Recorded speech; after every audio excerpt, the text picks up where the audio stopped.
Romanos capítulo 1, versículos 16 y 17. Dice así la bendita palabra de Dios: porque no me avergüenzo del evangelio, pues es poder de Dios para la salvación de todo el que cree, del judío primeramente y también del griego. Porque en el evangelio la justicia de Dios se revela por fe y para fe, como está escrito: mas el justo por la fe vivirá. En estos dos versículos que acabamos de leer, no solo encontramos el corazón, la esencia de la carta de Pablo a los romanos, sino también el corazón del cristianismo, el corazón del evangelio. Pablo nos muestra en este texto cómo puede un Dios perfectamente justo perdonar y aceptar en su presencia a un hombre injusto y aún así preservar intacta su justicia. Yo voy a repetir esa pregunta otra vez, porque ese es el corazón de este texto y es el corazón de mi sermón en esta mañana. ¿Cómo puede un Dios perfectamente justo aceptar, perdonar y aceptar en su presencia a un hombre injusto y aún así mantener intacta su propia justicia? Si tú puedes entender lo que Pablo nos enseña en estos dos versículos, tú vas a entender de qué se trata el cristianismo. Pero más importante aún, vas a entender qué fue lo que Dios llevó a cabo a través de su Hijo para reconciliarnos con Él. Por eso alguien decía que este texto es la declaración más importante que jamás haya sido escrita. No hay otro texto en la literatura humana que sea más importante que lo que Pablo nos está diciendo aquí. Ahora, antes de pasar a considerar el contenido de estos dos versículos, permítanme poner este texto en su contexto. Hace 2 semanas comenzamos el estudio de esta carta que el apóstol Pablo envió a una iglesia que no lo conocía personalmente, pero a la que él deseaba visitar desde hacía años. Es esa imposibilidad de llegar a Roma lo que mueve a Pablo a escribirles esta carta, que termina convirtiéndose en un tratado monumental del evangelio y de sus implicaciones. En los primeros 15 versículos del capítulo 1 que ya consideramos en los 2 domingos anteriores, Pablo introduce la carta manifestándole, entre otras cosas, su ferviente deseo de ir a visitarles para compartir con ellos el evangelio. Noten el versículo 15: así que por mi parte ansioso estoy de anunciar el evangelio también a vosotros que estáis en Roma. Estoy ansioso, dice Pablo, de llegar a vosotros con el evangelio. Pero ahora, en los versículos 16 y 17, Pablo les provee un resumen magistral del contenido de ese evangelio, que él introduce con una extraña declaración. Si notan el versículo 16 otra vez, Pablo dice: yo quiero ir a Roma a predicarles el evangelio, porque no me avergüenzo del evangelio. Yo no me avergüenzo del evangelio. Ahora, esta declaración es extraña porque, humanamente hablando, subrayen eso, repito, humanamente hablando, Pablo tenía todas las razones del mundo para avergonzarse del evangelio. Por predicar el evangelio, Pablo había sido apresado en Filipo, expulsado de Tesalónica, sacado en secreto de Damasco, colgado de una canasta por las murallas de la ciudad. Tuvo que ser escoltado para salir a salvo de la ciudad de Berea. Pablo fue burlado en Atenas, considerado como un imbécil en Corinto, apedreado y dejado por muerto en la ciudad de Listra, acusado de blasfemia en Jerusalén, donde casi lo matan a golpes. Mis hermanos, cualquier ser humano normal se habría sentido tentado a cambiar de trabajo antes que seguir poniendo en peligro su integridad física y su integridad emocional. Por otra parte, en este punto de la historia, el cristianismo tenía muy mala reputación en Roma y en todo el imperio. Los cristianos eran acusados de ser ateos porque ellos no adoraban a los dioses del Olimpo. Muchos pensaban que eran caníbales, sí, caníbales, porque no podían entender qué era lo que pasaba en la cena del Señor cuando ellos compartían el pan y decían el cuerpo de Cristo. Ellos pensaban que los cristianos comían carne humana en sus cultos secretos de adoración. También eran considerados como un peligro para la estabilidad política del imperio, porque la estabilidad de Roma giraba en torno a la adoración del emperador como una persona divina. Los romanos solían ser muy abiertos en materia de religión. Ellos toleraban cualquier religión siempre y cuando los adeptos estuvieran dispuestos a postrarse delante del César y reconocerle como el Curios, como el Señor, es decir, como una persona divina. Pero los cristianos se rehusaban a reconocer otro Señor que no fuera Jesucristo. Y fue esa exclusividad del cristianismo lo que finalmente provocó la persecución del imperio romano. De hecho, es lo mismo que sucede en el día de hoy. El mundo es capaz de tolerar casi cualquier cosa, menos las verdades y valores absolutos de la fe cristiana.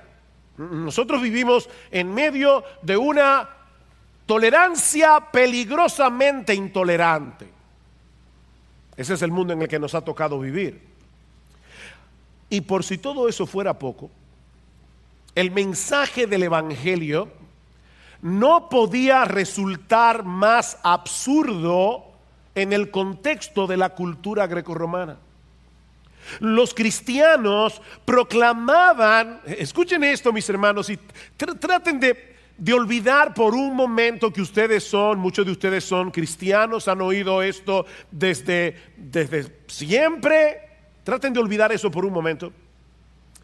Los cristianos proclamaban que el Salvador del mundo era un carpintero judío nacido en una pequeña y desconocida aldea de Palestina que había sido condenado a morir en una cruz por un procurador romano.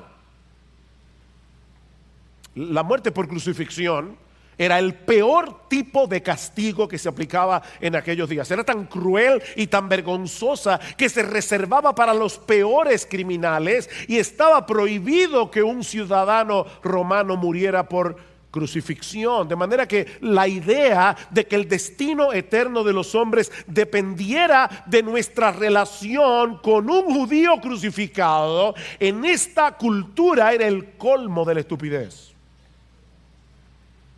Es a eso que se refiere Pablo cuando dice en 1 Corintios capítulo 1 versículo 18 que la palabra de la cruz, y él se está refiriendo precisamente al mensaje del evangelio que proclama salvación por medio de la muerte de un crucificado. La palabra de la cruz es locura, es tontería, es imbecilidad, dice Pablo, para los que se pierden. Era un escándalo para los judíos, una estupidez para los griegos. El evangelio era un insulto a la inteligencia. Por eso no es difícil suponer que algunos cristianos en Roma, y yo sospecho que algunos aquí, estaban luchando con la tentación de no querer compartir con otros el evangelio, porque no querían ser burlados, porque no querían ser tenidos por imbéciles. Yo no sé tú, pero yo creo que pocas cosas pueden resultar más difíciles de soportar que el rechazo y la vergüenza. Y sin embargo, ahora Pablo les dice, ¿saben qué? Yo tengo años deseando ir a Roma. Tengo años deseando ir a Roma porque yo quiero predicarles el Evangelio. Y la razón por la que yo quiero predicarles el Evangelio es porque yo no me avergüenzo del Evangelio. Es una declaración extraordinaria. Viéndolo en ese contexto. Yo no me avergüenzo del Evangelio, ni quiero que ustedes se avergüencen tampoco. Ahora déjenme decirles, Pablo era un buen maestro, no solamente hace una declaración, permítanme explicarles por qué a pesar de todo lo que me ha sucedido, por qué a pesar de que el Evangelio es una locura en la cultura greco-romana en la que nos ha tocado vivir, déjenme explicarles por qué yo no me avergüenzo del Evangelio. Y Pablo da 4 razones aquí. La primera es porque el Evangelio es el poder salvador de Dios. Versículo 16. Porque no me avergüenzo del Evangelio, pues es poder de Dios para la salvación de todo el que cree. Pablo sabía que ese mensaje que resultaba tan absurdo para la mente humana era en realidad el poder omnipotente de Dios para salvar a los pecadores. Porque Pablo va a decir en 1 Corintios capítulo 1 versículo 24 que lo débil de Dios es más fuerte que los hombres. Lo que los hombres tienen por débil en Dios es más fuerte que los hombres. La palabra griega que se traduce aquí como poder es una palabra que ustedes conocen, es la palabra dunamis, de donde viene nuestra palabra dinamita. La palabra, dice Pablo, es el poder explosivo de Dios. Pero no para destruir, sino para construir, para salvar. Es un poder que transforma, es un poder que reconstruye una vida humana que está despedazada internamente en el asiento mismo de su personalidad. Una mente, un corazón, una vida que está destrozada por causa del pecado. El Evangelio es poder de Dios para hacer eso. Yo no me avergüenzo del Evangelio, dice Pablo, porque no existe en el mundo ningún otro mensaje como el Evangelio. No existe ninguna terapia psicológica que pueda hacer lo que solo el Evangelio es capaz de hacer en la vida de otro ser humano. Y Pablo sabía eso por experiencia propia. Porque ese poder omnipotente obró en su propia vida para convertirlo en un apóstol, habiendo sido él un perseguidor de la iglesia. Hubo una época en que Pablo aborrecía con todas las fuerzas de su corazón el nombre de Jesús.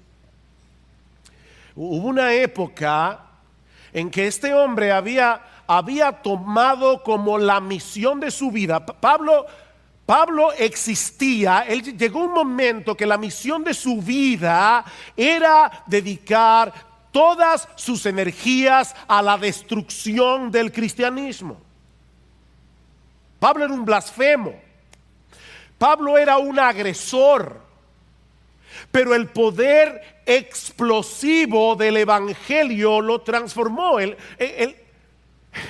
El poder explosivo del Evangelio cambió por completo su perspectiva de la realidad, a tal punto que ese Jesús que antes aborrecía se convirtió en la pasión de su vida.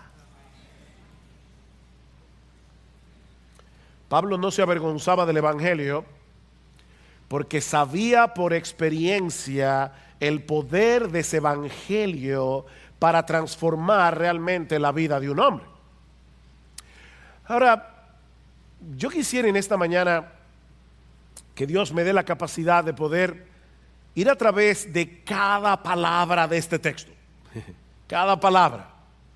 Y yo quiero que ustedes noten aquí, en el versículo 16, que Pablo no dice simplemente que el Evangelio revela el poder de Dios, o que el tema del Evangelio es el poder de Dios. No, lo que Pablo dice en el texto es que el Evangelio es. ¿Se dieron cuenta? Yo no me avergüenzo del Evangelio porque ese Evangelio es poder de Dios para salvación. Es a través de la predicación del Evangelio que Dios obra en el corazón de los hombres para traerlos a salvación y transformarlos por completo de adentro hacia afuera. El Evangelio es el bisturí a través del cual Dios abre los ojos de hombres que están ciegos y que no pueden ver lamentablemente la gloria, la hermosura, la majestad, la sabiduría, el poder, la gloria de nuestro bendito Señor y Salvador Jesucristo. Así que Dios usa el Evangelio como el bisturí a través del cual Él hace esa operación.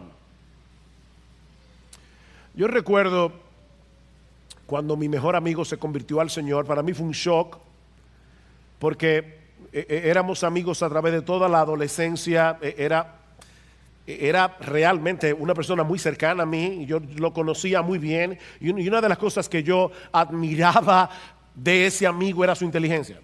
Siempre pensé que este amigo era mucho mejor que yo en todo, en la escuela él sacaba mejor nota que yo, nos metíamos en un deporte y él jugaba mejor que yo. Una vez entramos juntos a aprender a tocar guitarra y al poco tiempo ya él estaba tocando guitarra y yo estaba maltratando la guitarra. Él era mejor que yo en todo.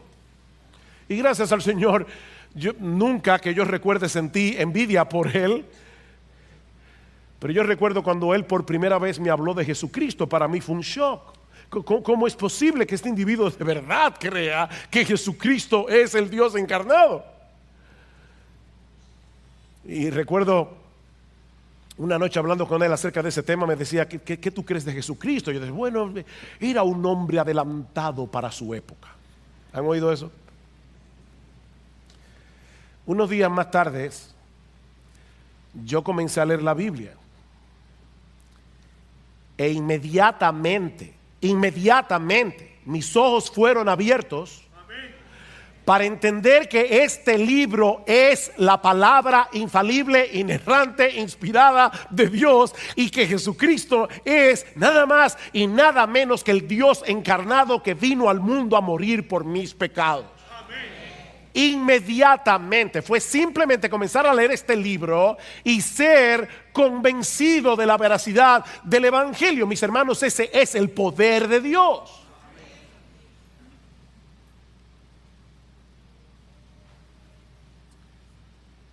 Es el bisturí que te opera de cataratas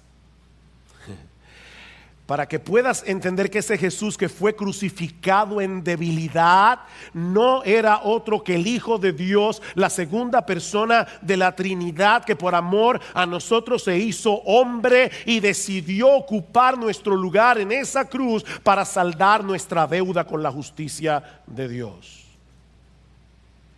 Hace un momento citábamos 1 Corintios 1:18. Permítanme citarles el texto un poco más ampliamente. Dice, porque la palabra de la cruz es locura a los que se pierden, pero a los que se salvan, esto es, a nosotros es poder de Dios.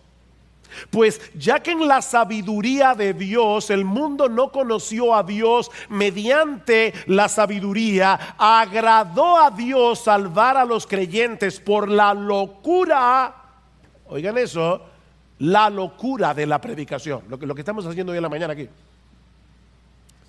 Porque los judíos piden señales, no hay nada nuevo debajo del sol. Yo quiero ver algo espectacular, yo quiero ver milagros. Los judíos piden señales, los griegos buscan sabiduría. Dime algo más complejo filosóficamente hablando. Dime algo que rete mi cosmovisión filosófica para que yo pueda ver la profundidad intelectual del Evangelio. Y Pablo dice, sí, los judíos piden señales, los griegos buscan sabiduría, pero nosotros predicamos a Cristo crucificado. Para los judíos ciertamente tropezadero, para los gentiles locura, mas para los llamados, así judíos como griegos, Cristo, poder de Dios y sabiduría de Dios. En otras palabras, lo que Pablo está diciendo es, eso que el mundo considera una locura y una necedad y una estupidez, es el instrumento omnipotente que usa Dios para salvar a los perdidos.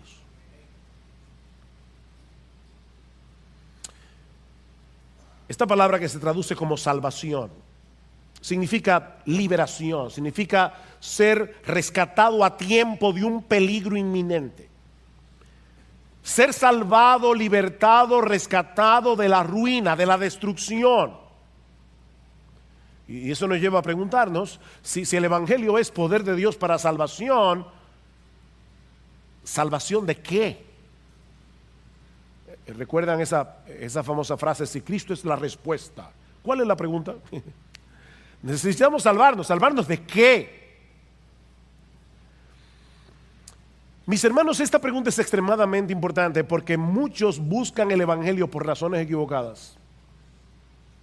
Y lamentablemente muchos predican el Evangelio dando razones equivocadas. Ven a Cristo y toda tu vida será dichosa y tú serás multimillonario y todos tus problemas se van a solucionar, tu familia será hermosa, tu esposo te va a querer.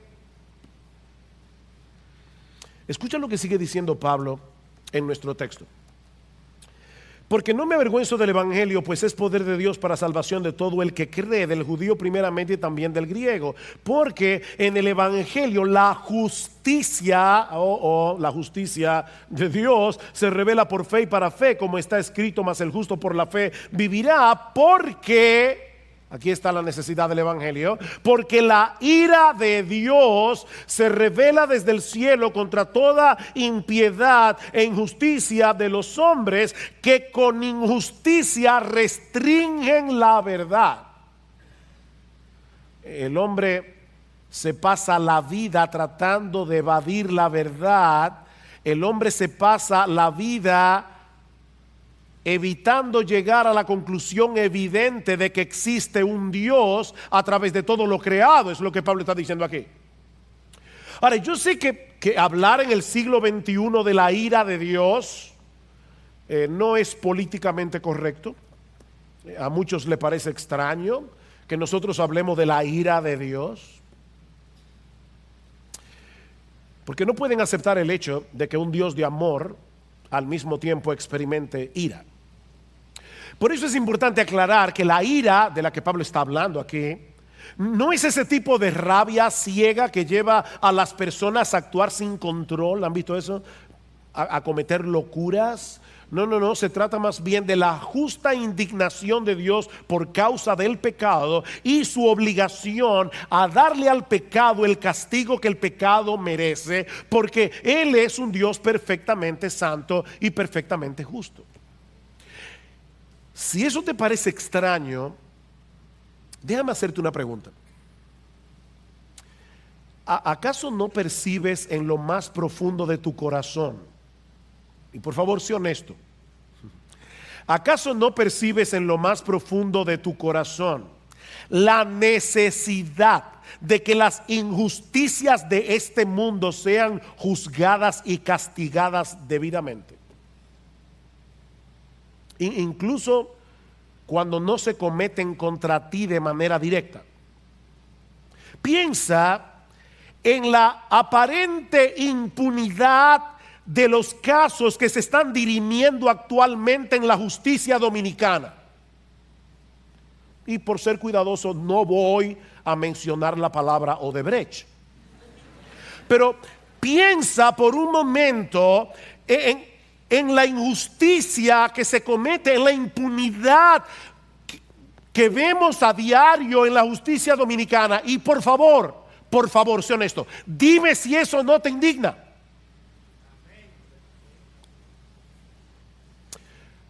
¿O acaso no te produce indignación lo que está sucediendo actualmente en Venezuela?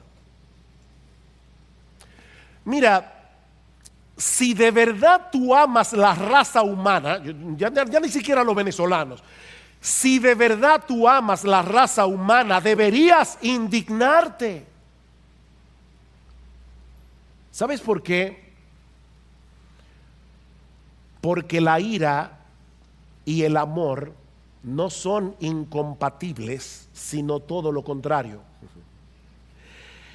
Es imposible amar sin sentir indignación cuando se daña lo que amas.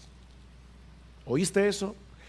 Es imposible amar y no sentir indignación.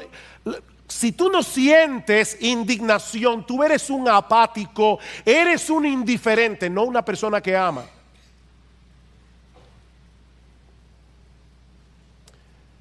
Multiplica esa indignación que tú sientes por el infinito y tendrás una idea muy débil de lo que significa para un Dios perfectamente santo y justo el pecado de sus criaturas. Él nos creó para su gloria. Él nos creó para que tuviéramos una deleitosa comunión con Él. Pero ¿saben lo que sucedió? Que a final de cuentas tú y yo nos convertimos en ladrones de gloria. Tú y yo queremos gloria para nosotros mismos. Tú y yo queremos fama. Tú y yo queremos llamar la atención, ser el centro de atención. Nosotros, criaturas creadas para glorificar al único que merece gloria, para glorificar al único que tiene gloria, nos convertimos en ladrones de gloria. Decidimos vivir para nosotros mismos y violar continuamente la ley moral de Dios. ¿Sabes cuál es tu problema y el mío? Que nosotros anhelamos que los otros reciban lo que justamente merecen por sus pecados, pero al mismo tiempo alimentamos la esperanza de que Dios se haga de la vista gorda cuando se trata de nuestros pecados. Pero si Dios se desentendiera de todos los pecados que una humanidad caída ha cometido y comete y seguirá cometiendo contra Él todos los días, incluyendo tu pecado y el mío, Dios sería el juez más corrupto del universo. De manera que la razón por la que necesitamos el Evangelio no es porque te sientes solo, no es porque experimentamos un vacío existencial que necesita ser llenado, no es porque tenemos un serio problema con la justicia de Dios por causa de nuestros pecados. Tú tienes un serio problema con la justicia de Dios por causa de tus pecados. Escucha lo que dice Pablo en Romanos capítulo 3, versículo 10. Esa es una radiografía de la raza humana. Pablo dice, como está escrito, no hay justo ni aún uno, no hay quien entienda, no hay quien busque a Dios. Todos se han desviado, a una se hicieron inútiles, no hay quien haga lo bueno, no hay ni siquiera uno. No hay uno. Constantemente violamos la ley moral de Dios, incluyendo los dos mandamientos más importantes. Comenzando por ahí, amarás al Señor tu Dios con todo tu corazón, con toda tu alma, con toda tu mente, con todas tus fuerzas. Amarás a tu prójimo como a ti mismo. ¿Sabes que no hay un ser humano que obedezca a ninguno de esos dos mandamientos ni por un segundo?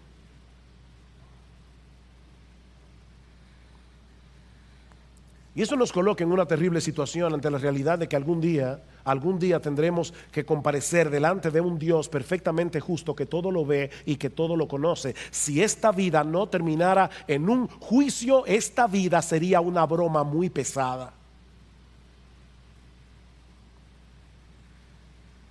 Así que la razón por la que Pablo no se avergonzaba del Evangelio es porque ese mensaje es la única solución provista por Dios para resolver este problema. Hay una sola persona en todo el universo que puede salvarte de Dios. ¿Sabes quién es? Dios mismo.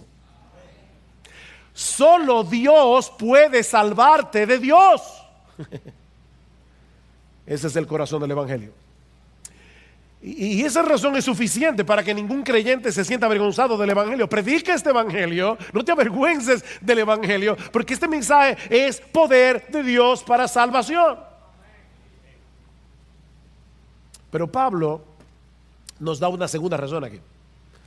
Yo quiero ir a Roma, yo quiero predicar el Evangelio, yo no me avergüenzo del Evangelio, por el alcance universal del evangelio. Vean el versículo 16 una vez más. Porque no me avergüenzo del evangelio, pues es poder de Dios para la salvación de todo el que cree. Del judío primeramente y también del griego. La oferta del evangelio es para todos. ¿Saben por qué?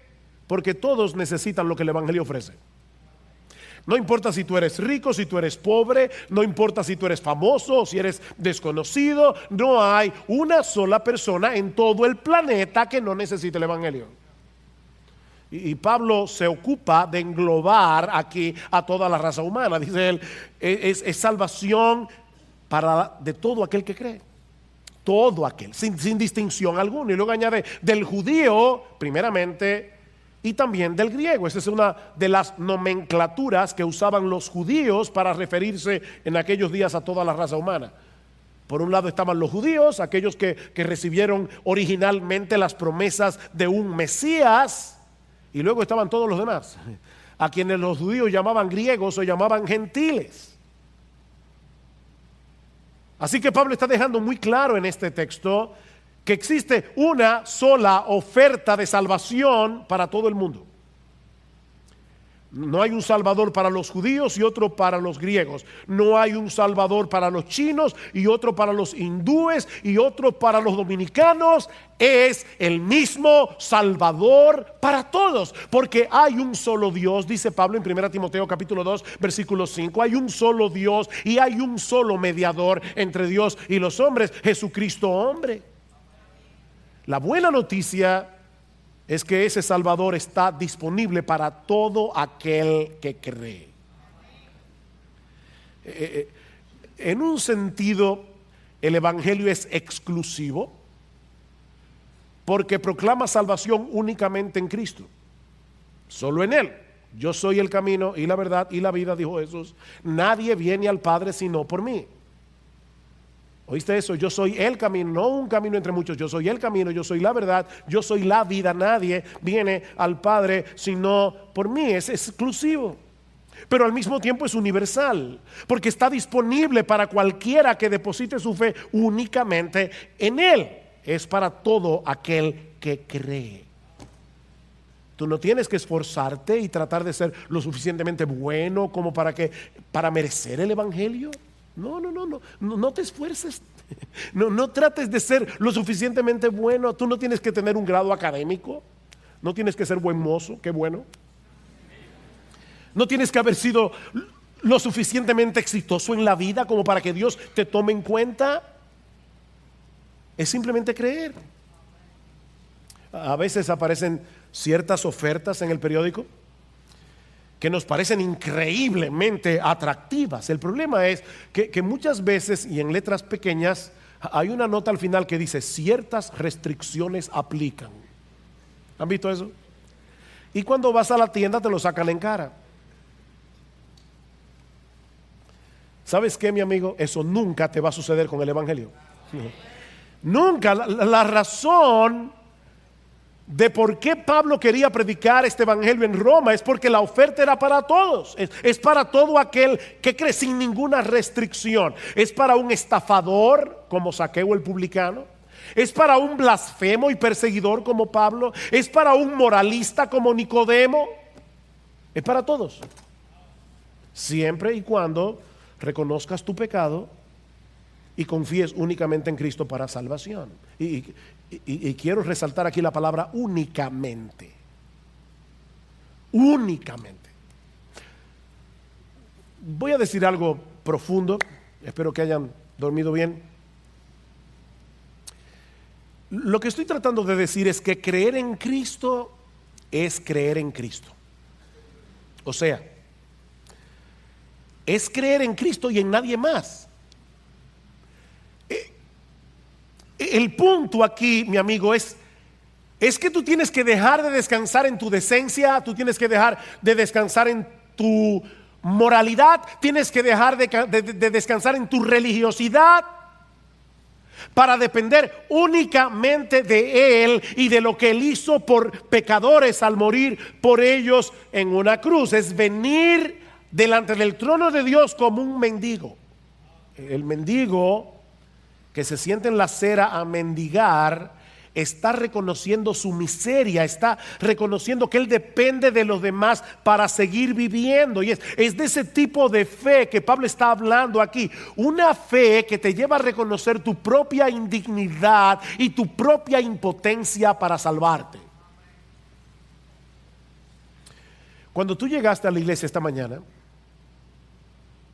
tal vez no lo recuerdas, pero cuando llegaste a la iglesia esta mañana, tú te sentaste en la silla donde estás. Y lo hiciste porque tú presuponías que la silla podía sostener tu peso. Supongo que a nadie se le ocurrió que tal vez debía sostener la silla, por si acaso, con sus propias manos. ¿No? ¿Tuviste la silla? Y descansaste todo el peso de tu cuerpo allí. Descansa a sí mismo en Jesucristo. Todo el peso de tu pecado, todo el peso de una vida vivida a espaldas de Dios, descánsalo en Él. Ahora, esa confianza en Cristo, confiar en Cristo de esa manera, implica mucho más que un asentimiento intelectual de quién Él es y de lo que Él hizo en una cruz para salvar a los pecadores. La fe de la que se habla en el Nuevo Testamento es un rendimiento de toda tu vida. ¿Sabes lo que es rendirse, verdad? Levantar la bandera blanca. De tal manera que Cristo venga a ser tu dueño, que Cristo venga a ser tu amo, que Cristo venga a ser tu Señor. Es por eso que este tipo de fe siempre viene acompañada de arrepentimiento. Y el arrepentimiento es ese reconocimiento doloroso de haber vivido toda una vida de espaldas a Dios y a tu manera. Es la disposición a divorciarte de tu vida de pecado, a no seguir viviendo de ese modo nunca más. Lo que Pablo está diciendo entonces es que él no se avergüenza del evangelio, porque ese mensaje actúa poderosamente en todo aquel que cree con esa clase de fe, sin distinción alguna, y los libra por completo de la condenación y de la esclavitud del pecado. Ahora, ¿cómo es que el evangelio hace eso? Bueno, eso nos lleva a la tercera razón que Pablo nos da en el versículo 17. Él no se avergüenza del evangelio por la perfecta provisión que Dios nos da en el evangelio. Versículo 17. Otro porque aquí. Porque en el evangelio la justicia de Dios se revela por fe y para fe, como está escrito, mas el justo por la fe vivirá. Miren, mis hermanos y amigos que nos visitan en esta mañana, no sería exagerado decir que el correcto entendimiento de este texto a finales de la Edad Media produjo una de las más grandes revoluciones, uno de los más grandes avivamientos en toda la historia de la iglesia, cuando a un monje alemán llamado Martín Lutero le encargaron enseñar la carta de Pablo a los romanos en la Universidad de Wittenberg. Lutero había sido estudiante de abogacía, era de derecho, antes de hacerse monje.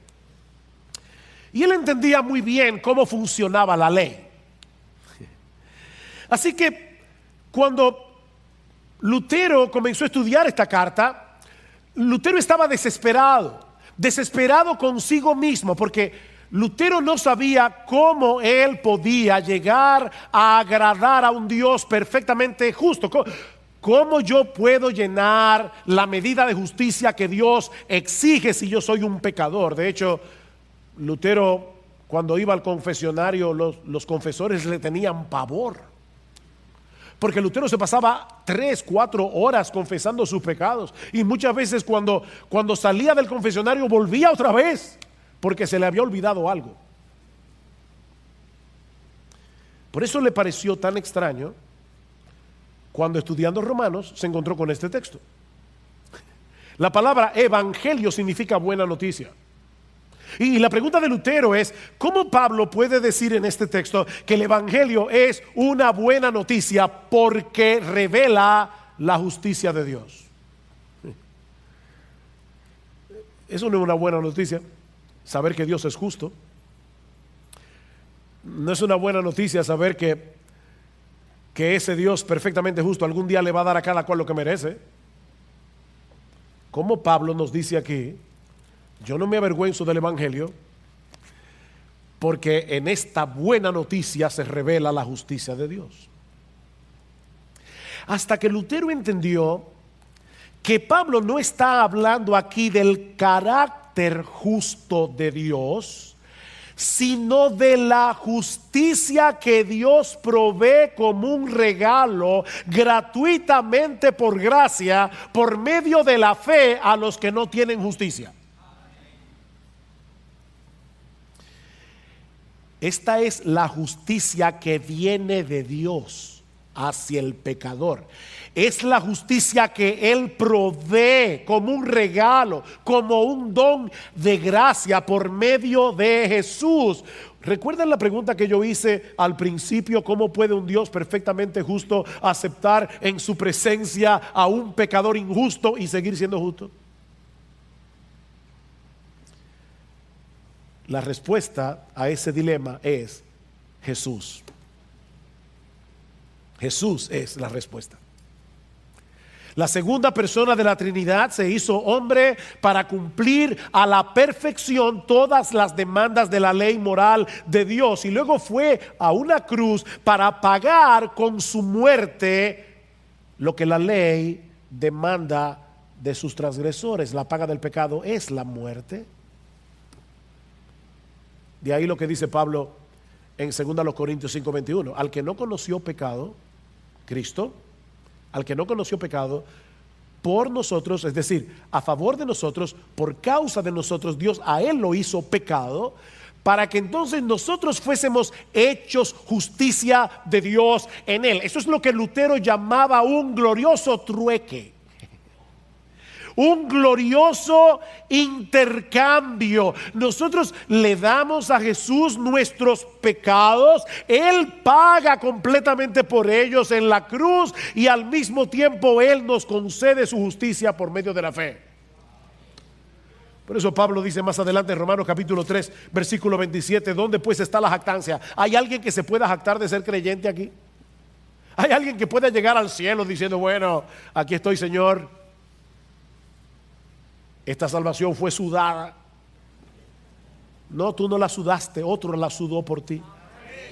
¿Dónde está la jactancia? Dice Pablo, queda excluida. No hay jactancia en ser cristianos. ¿Por cuál ley? ¿La de las obras? No, por la ley de la fe, porque concluimos que el hombre es justificado por la fe aparte de las obras de la ley, sin las obras de la ley, sin cumplir las obras de la ley. Somos justificados, somos declarados justos en el tribunal de Dios únicamente por medio de la fe. Capítulo 5 versículo 1 de Romanos: por tanto, habiendo sido justificados por la fe, tenemos paz para con Dios por medio de nuestro Señor Jesucristo. Estamos en paz, no tenemos cuentas pendientes con la justicia de Dios. ¿Qué es entonces lo que se revela en el evangelio?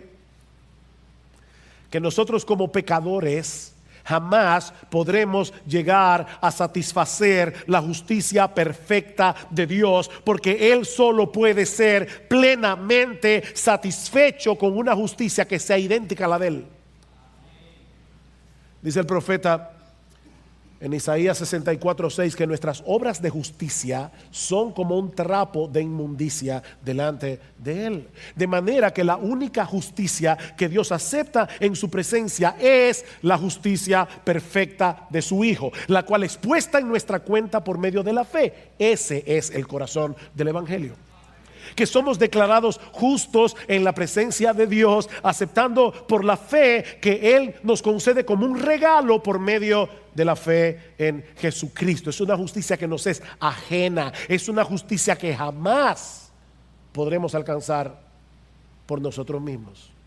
Pablo dice en Efesios 2:8, texto muy conocido: porque por gracia sois salvos por medio de la fe, y esto no de vosotros, pues es un regalo de Dios, no por obras, para que nadie se gloríe. Mi amigo, déjame decirte algo: tus buenas obras son como dinero de monopolio en el cielo.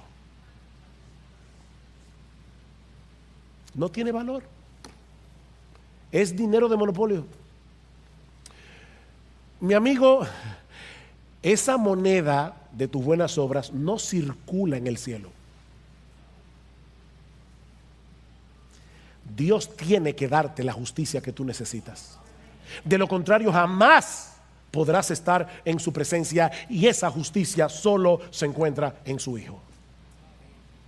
Míralo de esta manera: tu libreta bancaria en el banco de Dios está en rojo. Estás en bancarrota. Tú tienes una deuda que no vas a poder pagar ni en 1000 eternidades. Pero Dios decidió pagarla. Dios decidió pagarla. Dios te ofrece en el Evangelio poner en tu cuenta las inmensurables riquezas de Cristo, el Dios encarnado, únicamente por medio de la fe. Y eso nos lleva de la mano a la cuarta y última razón, que veremos más brevemente, por la que Pablo no se avergüenza del Evangelio. Y es porque la salvación que el Evangelio ofrece depende de Dios de principio a fin. La salvación que Dios ofrece en el Evangelio depende de Él, de principio a fin. O sea, no se trata de una salvación que se inicia por la fe y que luego depende de nuestro esfuerzo para conservarla. No. Versículo 17: porque en el Evangelio la justicia de Dios se revela por fe y para fe. Es una frase extraña que en el texto griego lo que significa es desde la fe y hacia la fe. Es una justicia que se revela desde la fe cuando por primera vez tú crees en el Señor Jesucristo. Es una justicia que se revela hacia la fe. Descansa originalmente en Cristo para la salvación, pero te lleva a seguir descansando en Cristo por la fe por el resto de tu vida.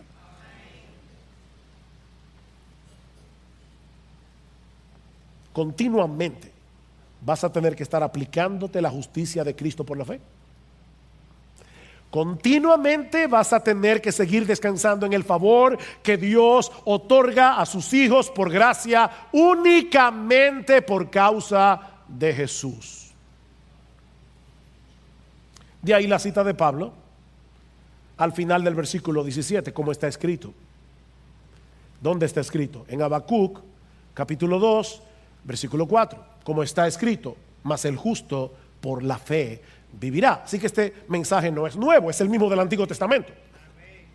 Es el mismo mensaje en los dos testamentos. Dios no tenía un plan A y un plan B, solo un plan A. Mas el justo por la fe vivirá. Dios le está recordando aquí al profeta Habacuc que en medio de las circunstancias difíciles de la vida debemos confiar en Él, aunque no seamos capaces de entender lo que Él está haciendo. Así que la vida cristiana comienza con un acto de fe cuando descansamos únicamente en Cristo para salvación. Continúa descansando en Él por la fe en medio de los retos y de las dificultades que seguramente vamos a enfrentar en nuestra vida cristiana, incluyendo el hecho de tener que lidiar con nuestras propias debilidades y pecados. Es de fe hacia la fe. De manera que lo que al mundo le parece una locura, que la salvación dependa de un Salvador crucificado, es la única esperanza que este mundo tiene. No hay salvación para nadie fuera del Dios encarnado, que voluntariamente decidió asumir nuestra culpa en la cruz del Calvario, y Dios usa ese mensaje con poder para cambiar corazones de piedra en corazones de carne. La fe viene por el oír y el oír por la palabra de Dios. Dios usa este mensaje para que los pecadores vengan a Él y se reconcilien con Él por medio de la fe. Es por eso que los creyentes no debemos avergonzarnos del Evangelio. Oh, mi hermano, no te avergüences del Evangelio. Sí, no es políticamente correcto predicar el Evangelio en este mundo pluralista y relativista en el que nos ha tocado vivir, un mundo de mente abierta.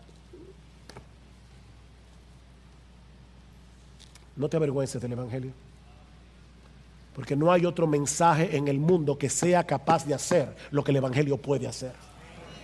No te avergüences del Evangelio, hermano, porque no hay un ser humano en todo el planeta que no esté necesitado de esa salvación que el Evangelio ofrece únicamente por gracia, únicamente por Cristo, únicamente por medio de la fe. Predica el Evangelio, mi hermano, porque este Evangelio sigue siendo poder de Dios para salvación, y Jesucristo sigue siendo un poderoso Salvador para llamar a los hombres a la fe por medio del Evangelio. Por experiencia propia sabemos que muchos de los que hoy se burlan, mañana puede ser que estén alabando su bendito nombre, porque fueron transformados por el poder del Evangelio que hoy consideran una locura.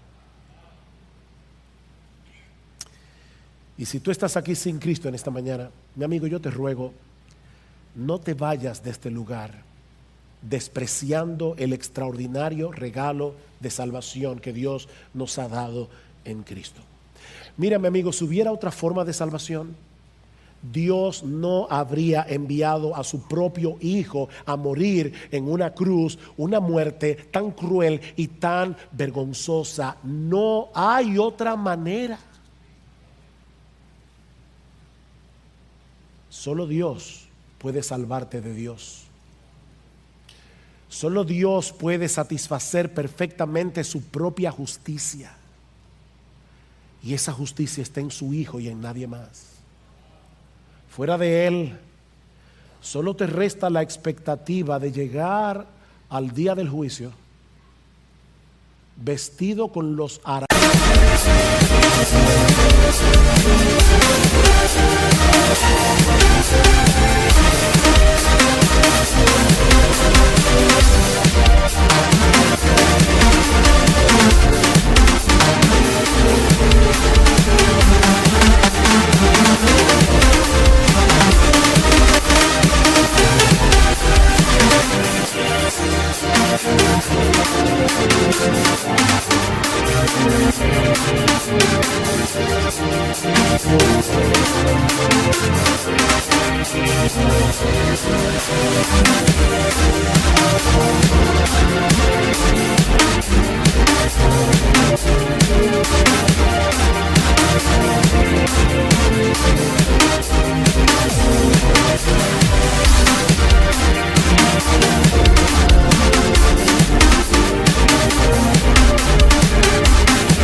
de lo que tú crees que es tu propia justicia?